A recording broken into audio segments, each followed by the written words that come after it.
Hey guys, and welcome back to the Life of a Founder. I'm Sophia. I'll pop some of the other videos up here so you can click back and see what this is all about. But essentially, this is where I'm going to talk about kind of how it's going building a business bootstrapping, which is when you don't receive investment and you decide to, actually, it's not when you don't receive investment, it's when you make a choice to be your own investor and kind of put everything that you have into the business and self-invest. So yes, definitely a really interesting week in regards to bootstrapping because I am working incredibly hard at work. From 2020, when I started this business, I didn't know that I would choose this path. I thought that I'd start a business and I'd receive investment and it would be that quick and easy, and then I'd be running my own company. That is not the case whatsoever. I spent a couple of years trying to get an investor and eventually found one who ended up pulling out at the last moment. And I think all of those experiences really kind of gathered to me making the choice of me being my own investor and working incredibly hard in my day job, making sure that I'm promoted in parallel with actually running the company and the level that it's going. Obviously, there will be a point where we start generating a lot of revenue. So I don't need to push as hard, but it does mean that when you're actually at work, you need to be dialed in and doing everything. And I can safely say I've been doing everything. Uh, the one good thing about it is that it's in marketing, my day job, so it's the same kind of thing, which is great. If anything, I'm just developing myself more as a manager. So that's epic. It's nice to know that I'm pretty much going to an academy to learn how to run my own business, which is really cool. But this week's been hard. It's been really, really intense. I did take some days off. So Monday and Tuesday went to a spa, spent some time with my friends, kind of did things that you're supposed to do. Um, when you're living your life on a constant budget, which is what I always do, because as well as all of that, I'm paying off all the startup debts. So I took out a couple of startup loans, and I've been paying them off. So I've paid off one, but like I said, it comes with living a more frugal life, which I don't mind actually. I think it's kind of humbled me as a person. Um, but yeah, anyway, so Monday and Tuesday were really wholesome.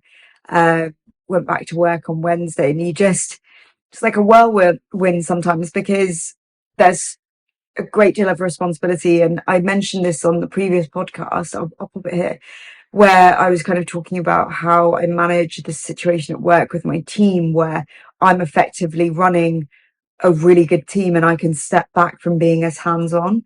So yeah, moving forward with that at the moment, it's so good for me to take into my business moving forward.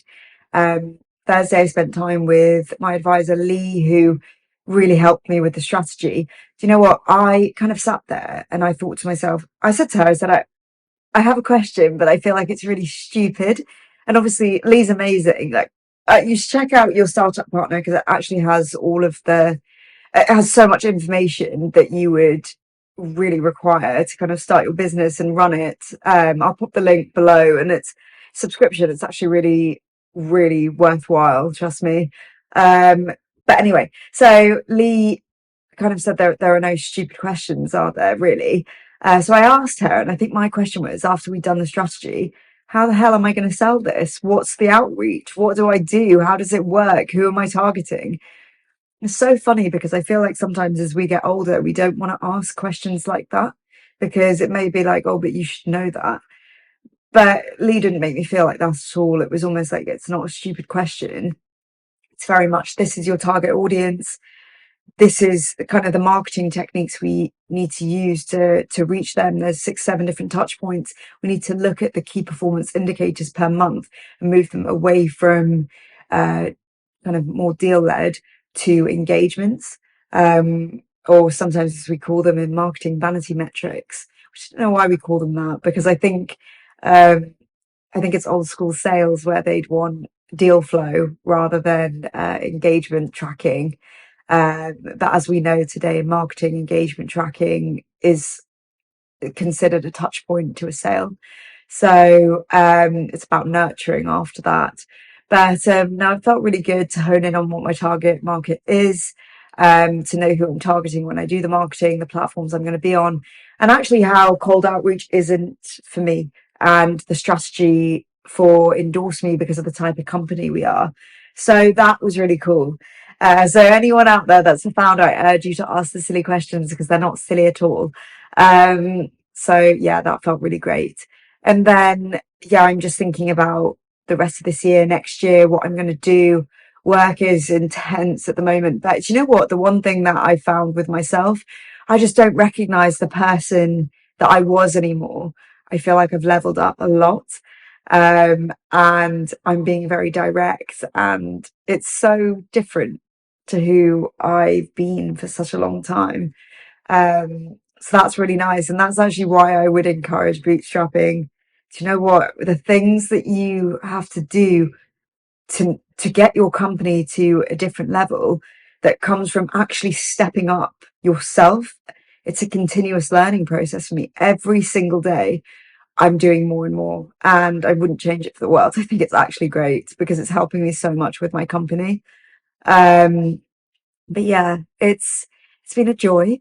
It's been an interesting week, and I think my anxiety is getting worse, but I'm looking to see how I can manage that better.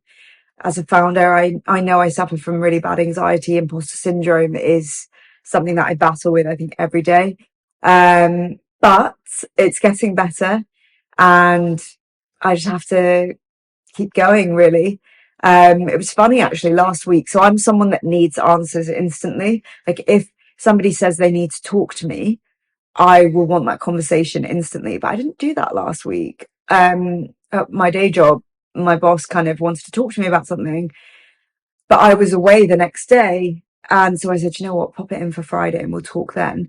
I've never been able to do that before. So granted, I didn't sleep for 2 days, but I think to know that actually I'm working through this is quite good. And I think there were other reasons why I didn't sleep. But yeah, it's good. But no, check out some of the other videos. I'll put them here. And yes, I will see you all next weekend, which will be Christmas Eve. So thank you so much. Have a lovely week. Bye.